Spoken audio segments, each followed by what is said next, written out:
Hello everyone, and welcome to yet another episode of Ask Angela Anything. And you guys have spoken, and my team have selected some pretty choice questions, I would say, and I'm really excited to be able to answer them in today's episode. So as you may notice, today is a very special episode because I am hailing from Nairobi in Kenya, and as you can see, it is absolutely beautiful out here, and there's just bird song and monkeys running around. So gone are the traffic sounds and the usual London pollution of my office. So I hope today will be a scenic change to brighten your day. So once you're ready, let's get started.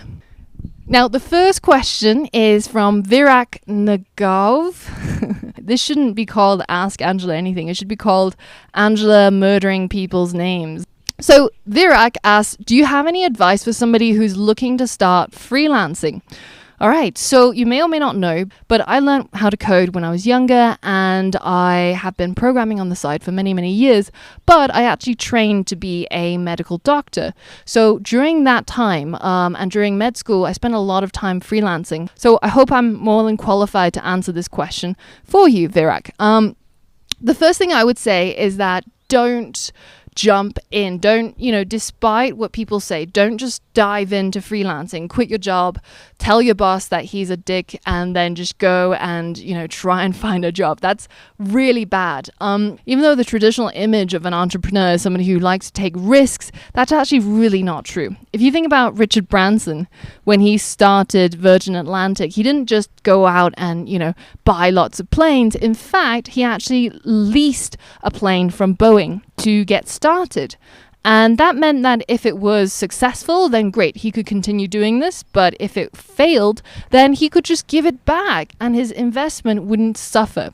So don't quit your job straight away. Instead, what you should do is try to figure out what spare time you have during the week, and try to carve out about 15 hours per week that you're going to dedicate to building a pet project. Now, the important thing about this pet project, it doesn't really matter what you build, but what matters is that it has to be useful to at least one person. So that one person can be you, it can be your wife, it can be your pet, it doesn't matter. But it has to be useful. It can't just be a Hello World application or something that you use to learn about a particular API, for example.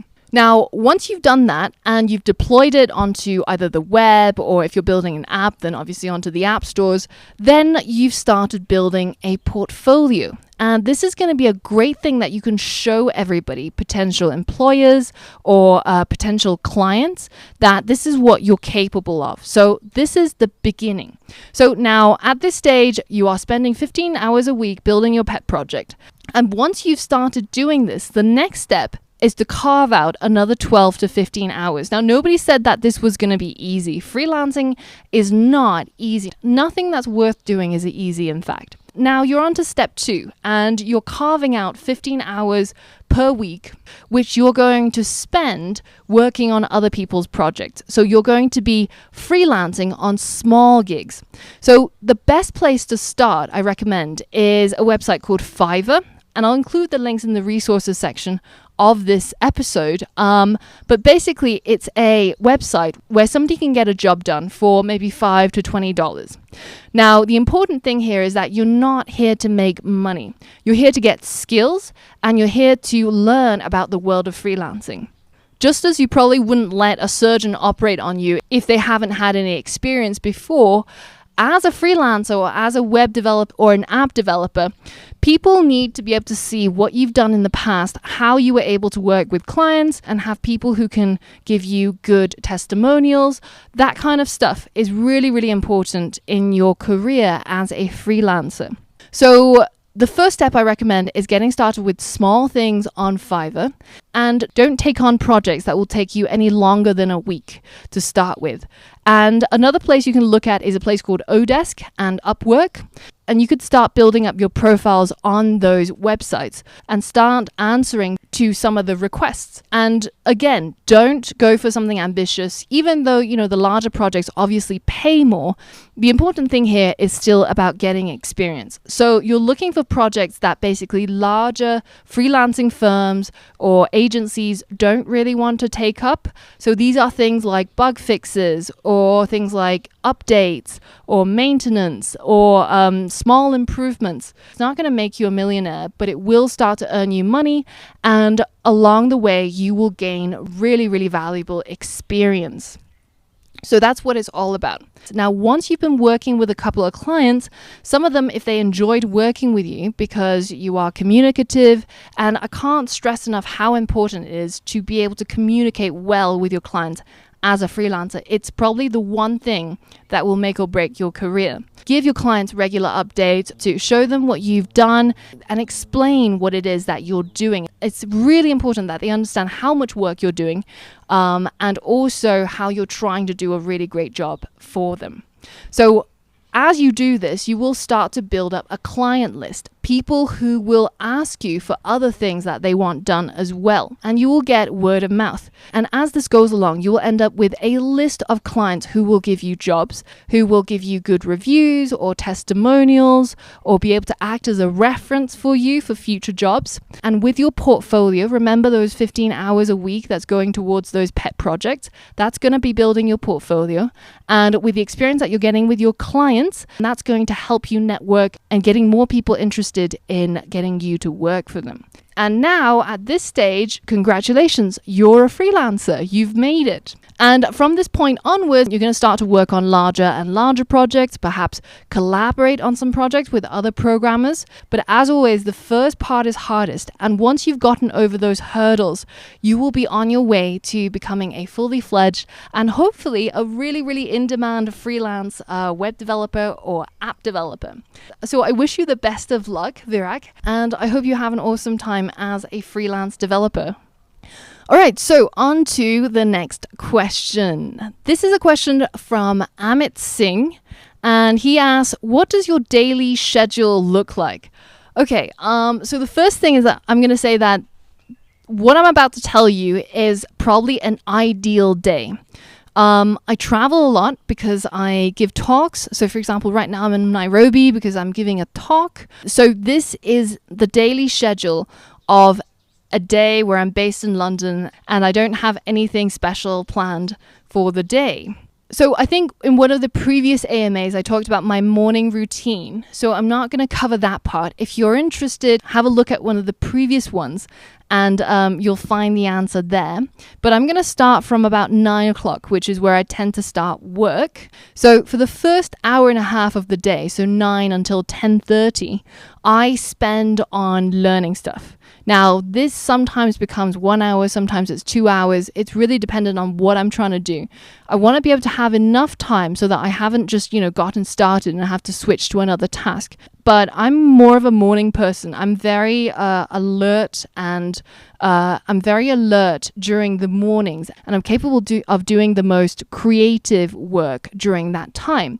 So that's the time period that I tend to allocate to learning new things. So for example, this morning I spent learning and digging more into Selenium WebDriver because I had written a Perl script from God knows how long ago, which basically, I'm not even sure I should share this with you, but it's a script that basically renews my library books automatically. So once it gets to 2 days before the due date, then it will renew my books without me having to do it, because I'm terrible at remembering things unless it's in my calendar. So that was a hack that I wrote a while ago. But there's a lot of people who've been asking me how to do it, and rather than teaching them Perl, which is just like torture, I thought it might be a good idea to teach people how to use Selenium WebDriver. So for example, I'm using it to book the gym classes that I tend to go to.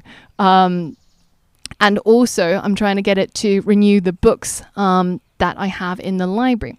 So that's what I was doing this morning. But it could be anything, really. It's basically something new that you want to learn, and you should dedicate a block of time when you are at your best to do it. Now, that tends to be the morning for most people, but I know that there's a lot of night owls, so it could be that for you, maybe that's, 12 midnight. But basically spend an hour and a half during your best time to learn something. I think that's really, really worthwhile. Now, after that block, I tend to do more creative work. So high brain demand kind of work. So that includes things like developing new lesson plans for you guys, and also working on a new curriculum or working on a development project. Those are things that require high cognitive function, which I tend to have less and less of as I go towards the end of the day. So that's the morning basically done. And then maybe I'll spend about half an hour on lunch, trying to eat something that's not so carb heavy so that I can stay awake during the afternoon. And then I would normally go for a walk for maybe 30 minutes to an hour. And very often in our company, we tend to do walking meetings. So we'll just take the whole team and we'd walk and talk and hash things out. Because I find that when people are sat down in a meeting room, everything is very slow. And I think when you're walking, I have long legs and I tend to set the pace. So I think when everybody's walking really fast, they seem to get out of breath and need to talk really fast, which I really like. So trying to mold your environs to suit your highest productivity. Then after the walk, I tend to work on some slightly less cognitively demanding tasks, for example, video editing or meetings with clients, and those kind of things. And then finally, from 4 o'clock to 5 o'clock is my email time, and that's the only time during the day when I check my emails. So I find that with notifications, it's very much a pulling process. You're being pulled by the world into whatever needs they have and whatever demands they have. But it's much better for you to decide when you want to check email or when you want to address issues from other people. So essentially, you can protect yourself just by switching off notifications. And in fact, my phone probably stays in airplane mode for a good... So I usually switch off airplane mode at 1 p.m. and I tend to switch it back on around 6:30 or 7 p.m. So I'm not even really testing the battery life of the iPhone because it's only being switched on for maybe 6 hours a day. But it does help me get a lot of shit done, which is the important part, right? So after about 5 o'clock, I tend to wind down or, finish off the things that I need to finish off and just see if anybody else in the team needs any help or anything like that. And then I would probably have dinner around 7, I guess. And then after dinner, what I do depends on, again, my cognitive abilities. So when I have basically no cognitive abilities, then I would maybe play video games or watch something. You know how you have HP? This is when HP is or mental points are at minimum. One of my favorite games I'm playing at the moment is called Super Hot. And the idea is basically that as you move, time moves with you. So I can't really do it justice. I recommend just checking it out on YouTube, but it's a really cool game, and I'm really enjoying it. If I have slightly more cognitive capabilities, then I'll probably read a book, usually non-fiction, up to about 9 o'clock, and then after 9 o'clock, it's only fiction. And if I have a lot of brain power left, then I like to play a game of Go. I don't know how many of you guys have ever played this game. I think it's called Baduk in Korean, and it's called Weiqi in Chinese. But it's a fantastic game, and it's so simple in terms of the rules, and yet it's so complex in terms of all of the moves that you can make. So that's something that I recommend. So I know that this whole answer has been pretty much centered around how much cognitive capability I have. I think I'm making myself sound a lot like a robot. If battery life high, do this. If RAM low, do that. I hope I don't come across as a robot. But yeah, so that's pretty much my daily schedule. If you have any productivity hacks or, something that you do in your daily schedule that you think is really awesome, has really helped you, then please do either hit me up on Twitter, so at @UYU_Angela, or comment below or in the Q&A section, and let me know. I'm always open to new ideas. All right, so the next question comes from Pascal Heimlicher. I really hope that was a good enough pronunciation. I tried really hard. And he asks, what do you think about cross-platform versus native app development? I have a lot of ideas on this because I get asked this question pretty much on a daily basis from students. But it's a really good question because there's a point in time where I would have said, don't even think about cross-platform. It's just not worth it. Just stick to native development and you're golden. But actually, more and more so these days, especially with new technologies, new frameworks like React Native, it's actually not so bad. Now, let's just talk about some of the pros and cons, okay? So the pros of native app development is that it's the gold standard.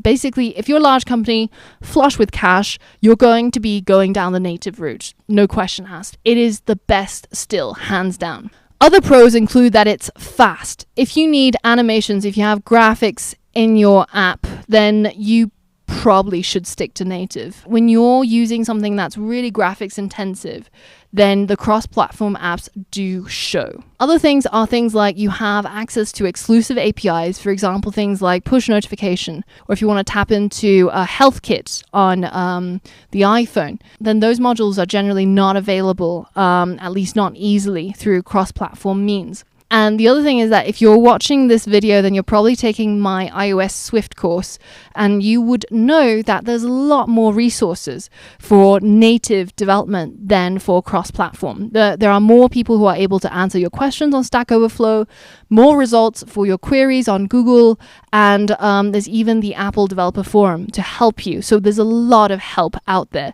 if you are going down the native route compared to cross-platform. Now, the biggest con for going down the native route is that if you want an Android app, you need a complete rewrite. There is basically zero reusability of your code and of your UI designs. So it's painful, it's expensive, and it's time consuming. And you will notice that most apps will launch on iOS first before they go down the Android route. And even if they are on both platforms, new features tend to come out on iOS first. It's just a resource constraint that most people have. Even large companies like Snapchat, you'll see that features come to iOS first.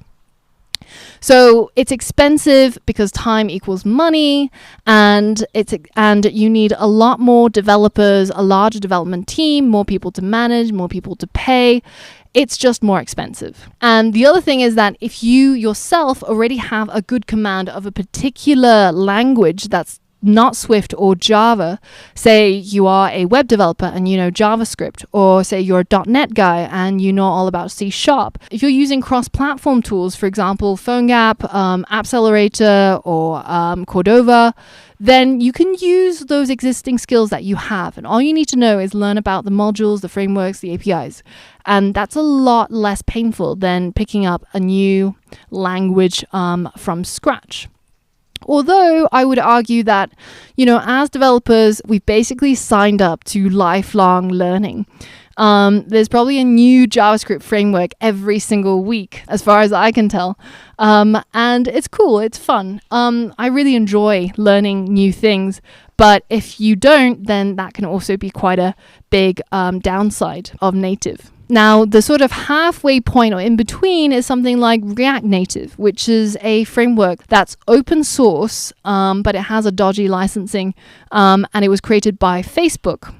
Now, the great thing about React Native is that it offers a lot of the native features, and it allows you to use a language that you're familiar with to code both Android and iOS. It has a whole bunch of modules that cuts down your development time because you can use them across Android and iOS. Now, it's not completely develop once and deploy everywhere because it has that native aspect, but it gets pretty close to it. Now, the downside of React Native, probably the biggest one, is that there are some really essential features that I think their modules lack. For example, if you wanted to do something that's actually pretty standard on native iOS, I've found that you actually can't do it very easily without creating custom code, which means that you need to know about Swift and you need to know about native development anyways. It's kind of the way that I see React Native is that if you are an existing iOS Swift developer who wants to build apps both for Android and iOS, you can use React Native and do it more quickly. It's not really the use case for somebody who doesn't really know anything about Swift or iOS to just pick up and be able to develop for Android and iOS. The other thing to remember is that because it's developed by Facebook and it has this weird license, so you guys might have noticed that the most permissive license is the MIT license. That's basically just do whatever you want with this code. But Facebook has a weird licensing on both React and React Native. And what it means is that if at some point in the future, your company that uses React or React Native decides to sue Facebook, they can revoke your license to use the framework. So in most cases, none of us have to worry about suing Facebook. That's just the level of success that we don't need to worry about until we get there. But if you are cautious and, especially with everything that's been going around about Facebook lately, I don't know. I think it's definitely a con for me anyways. But in conclusion, I would say that it really depends on the project that you want to build, whether if you should choose cross-platform or native development. And, you really have to assess in a case-by-case scenario. There's no blanket rule. There have been projects where I've used React Native to quickly create Android and iOS apps. There have been times where I've stayed very, very far away from any sort of cross-platform and stuck to good old native development. Figure out what the project is all about and look at the pros and cons of both and assess on which one will be better that way. So a tagged on question from Pascal is, are there any helpful tools that you use that makes a developer's life easier? And yes, I'm all about the tools. This also should answer your third question, which is when can we expect new music videos from myself or the London App Brewery? And that is never. I am never, ever, ever again making a music video. For those of you guys who don't know, great. For those of you guys who do know and have watched my rap music video about app development, I apologize for polluting your eyes. It was such a bad attempt, and anybody who knows me knows that I can't sing for shit. So I'm sorry, and it's never going to happen again. But I do have helpful tools. One of my favorite websites is Product Hunt, and that's probably the first place that I go to for inspiration to see what new products there are. If you haven't seen it, check it out. It's absolutely awesome. But out of my top tools, I've selected 4. First one is an app called Duet, and what it allows you to do is it allows you to set up a separate screen for your laptop or desktop using your iPad or even your iPhone. And that basically allows you to have a dual screen, or in my case, a triple screen. And once you have experienced the joys of dual screening, you will never go back again, I promise you. And this is probably the cheapest way of giving it a go. You can reuse your existing hardware, basically. And it's just an amazing experience. It's a really good app, and I really, really recommend it. The next one is Alfred, and many of you guys, especially if you've been watching my tutorials for a long time, you would have noticed that I use Alfred pretty much religiously. And a lot of you ask me, why not just use Spotlight? It does the same thing, right? It doesn't. It really doesn't. It's firstly much, much faster at indexing because it's selective indexing and it doesn't go through your entire Mac. And the other thing is that it tends to pull up more relevant results. You have queries that you can put in there, like find, which opens the folder, or open, which opens a particular file that you have. But give it a go and you will never look back, I promise you as well. The next one is Momento. So you might have seen it again in my videos. It's a Chrome plugin that I have which shows a new beautiful image of somewhere in the world that I should probably be traveling to every time you open a new tab. But it also has a to-do list built in. It also has the weather, the time, and it allows you to focus on one particular task for the day, which I find really helpful.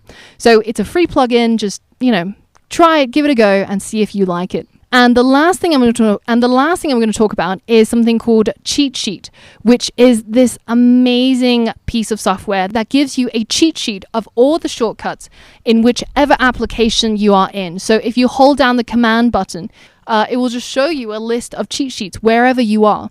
And it's really, really cool. Now, the last one I'm going to talk about is not really a good tool, but it's just something I found on Product Hunt that I thought was hilarious.